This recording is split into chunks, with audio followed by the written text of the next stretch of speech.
Na sua opinião, qual time que tem mais história na Libertadores? Essa reportagem que eu vou deixar para vocês foi a reportagem mais assertiva que eu já vi. Já vi várias pessoas falando, já vi vários repórteres, várias histórias, mas essa foi a que eu mais gostei. Ele estudou cada time e falou com cada detalhe. Vamos ver qual time que tem mais história na Libertadores? O debate aqui é qual o maior brasileiro da história da Libertadores. E o maior brasileiro aqui não é um CPF, né? É um CNPJ, estamos falando de clube. Qual é o maior clube da história da Libertadores? Você, obviamente, vai dizer que é o seu. Mas aí a gente precisa ter um pouco de racionalidade e bom senso, porque há clubes que não pleiteiam esse lugar. Por mais que sejam os maiores clubes dos seus corações, não necessariamente eles têm uma grande história rica, que amedronta, cheia de títulos, de números, de momentos históricos na Libertadores. Portanto, se o seu clube não for eleito aqui, não fique puto, você reclame com o clube que não construiu a maior história de um time brasileiro na Libertadores. Lembrando, aqui um dado geral. O Brasil é o segundo país com mais títulos na história da Libertadores, perdendo só para nossos amigos argentinos. A arte aqui colocou alguns candidatos. Por exemplo, Inter, Palmeiras, Grêmio, São Paulo, Santos e Flamengo. O torcedor do Corinthians vai ficar puto, porque o símbolo do Corinthians não aparece aqui, mas o Corinthians tem uma história traumática com a Libertadores, né? Ganhou é verdade, em 2012, e uma campanha que é absolutamente fantástica. Além de ser campeão invicto, passou no mata-mata por Vasco, Santos e ganhou numa decisão com o Boca, que é embaçadíssimo, né? E tem jogos muito marcantes ali naquela campanha.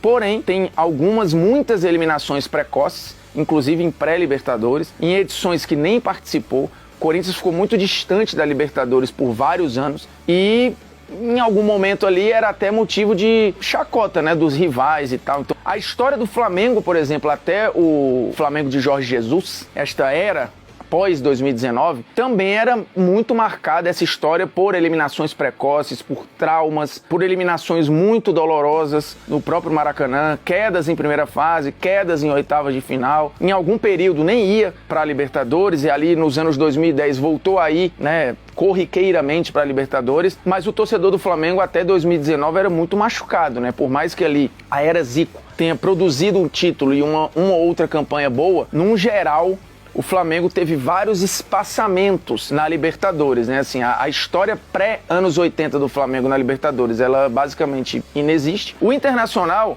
chamado de campeão de tudo, também tem períodos sazonais, também tem espaçamentos de campanha e também não é do maior campeão da Libertadores. Então a disputa aqui, ela vai ficar, pra gente ser prático, entre São Paulo, Palmeiras, Grêmio e Santos. E aí eu começo pelo Santos, o primeiro campeão brasileiro de Libertadores e o primeiro bicampeão brasileiro de Libertadores na era do Pelé. O Santos do Pelé, de fato, ele é um dos maiores clubes da história da Libertadores. A questão institucional é que o Santos também tem muitos saltos históricos de participações relevantes na Libertadores. Pós Santos do Pelé, o Santos só volta a ganhar em 2011, já Santos do Neymar, e antes disso, indo longe e chegando muito perto de ganhar naquela era ali, Diego, Robinho e tal, em que acaba perdendo o título. Mas vive muito desses períodos, né? Assim, o Santos do Pelé teve esse pequeno período do Santos de Robinho e Diego, e depois Santos do Neymar. E aí, beleza, chegou numa final que pouca gente esperava, o Santos não era o favorito ali com o Marinho e companhia limitada, mas acabou perdendo no Maracanã. O Santos não é o maior brasileiro da história da Libertadores. O São Paulo, ele é também bicampeão, ele chega numa terceira final consecutiva e por muito pouco ele não se torna ali um tricampeão perdendo pro Vélez. Ele, de uma maneira ou de outra, na era moderna, por exemplo, pra minha geração, ele meio que apresenta a Libertadores para o brasileiro. O brasileiro, a partir dos anos 90, passa a dar mais importância à Libertadores. A Libertadores ganha um outro patamar para os clubes brasileiros e muito por conta do São Paulo do Telê. E o Grêmio? O Grêmio é outro candidato, inclusive já fizemos polêmicas vazias em que elegemos o Grêmio o time brasileiro mais temido pelos gringos. E é o que realmente se olha nos jornais e tal. Aí tem uma questão geográfica, o Grêmio está muito mais próximo ali da Argentina e do Uruguai, tem um jeito de torcer diferente, muito mais próximo dos caras, então você tem aquela coisa do alçapão, do jeito de jogar, alguns esquadrões gremistas acostumados ali ou estereotipados como equipes que eram muito guerreiras, Palmeiras e tal. Então o Grêmio acabou ficando no imaginário do gringo como uma equipe brasileira a se evitar. Até porque tinha um estádio que se transformava ali numa loucura. Mas o Grêmio tem 21 participações, não tem nada nos anos 60 nem nos anos 70 e basicamente constrói ou começa a construir a sua história na Libertadores ali nos anos 80, quando vem o título. Tem mais um lampejo ou outro ali nos anos 80, porém, em 95, 96, ele consegue ir em fases agudas, volta a ganhar um título em 95, volta a ser muito forte em 96, aí dá um salto de novo de campanhas agudas e expressivas em 2007 e 2009, e depois a sequência do Grêmio do Renato, que eu acho que recoloca o Grêmio na discussão, com 2007, 2018 e 2019, indo ali para semifinais, e no meio desse bolo, em 17, tem um título com um futebol muito vistoso e muito bem jogado. Inclusive, assim, se a gente pegar o Grêmio de 83, o Grêmio de 95 e o Grêmio de 2017,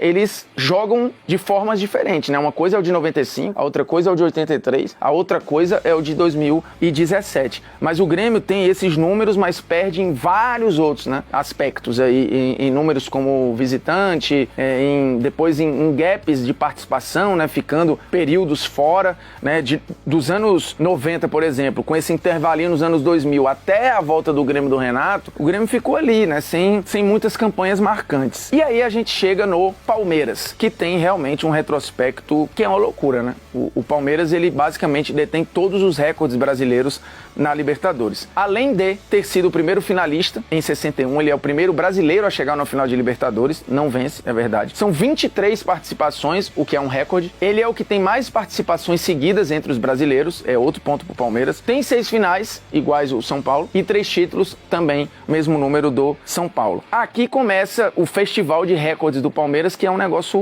maluco. Ele é o que tem mais vitórias e mais gols entre os brasileiros, seja como mandante, seja como visitante. No geral, ele tem a maior média de gols da história da Libertadores. E entre todos os clubes, contando brasileiros e não brasileiros, ele vai deter vários outros recordes, inclusive sequência invicta. E na Libertadores 2018, ele virou o primeiro time a vencer times de 6 países diferentes na mesma edição. O Palmeiras é um caso muito específico aqui. Tirando que, por mais que tenha o São Paulo entalado ali, o Palmeiras ele eliminou ao longo do caminho equipes muito fortes. Ele é o único a ter eliminado em algum momento seus 3 rivais estaduais, porque já teve Libertadores que ele eliminou o São Paulo, já teve Libertadores que ele eliminou o Corinthians, mais de uma vez, e Libertadores que ele eliminou o Santos, inclusive ganhando o Santos numa final. Então, alguns dos rivais do Palmeiras, o Palmeiras passou recados muito fortes em plena Libertadores. Tirando que ele já pegou equipes muito fortes ao longo da Libertadores brasileiras, o maior clube brasileiro da história da Libertadores neste momento é o Palmeiras, pelo